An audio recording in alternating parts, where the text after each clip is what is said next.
Hi everyone, in this lecture I want to teach you how you can update the cost resources. So if you recall, the cost resources, they didn't have any unit, either time or for example quantity. So you have to update these types of resources manually when you want to update the status of the project. So in the previous the video we saw that the status test for the project is end of September. So you do the same, and we updated the whole project according to the plan, and we assume that it's going well and everything is according to the plan, but that's not really the ideal case in the real world.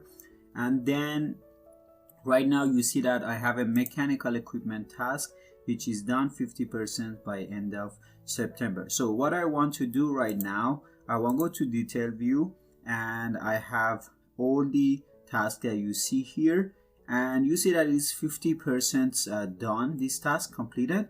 And we have one resource here which is the work resource, and also we have the project manager which is of type of work resource, but we have meal which you paid during the implementation of this task. And you see that the cost that we assumed was $100, the baseline cost we assigned is $100, but the actual cost hasn't changed. Although we have changed the percent completion to 50%. So let's say if it was either material or work, it would have been 50% of the cost and it will be $50, but it hasn't changed. So it's something that you have to manually update, because it happens sometime one time during the project, and it may vary the cost based on the location you get the meal. So here I'm gonna just put, let's say, $70, and I press OK.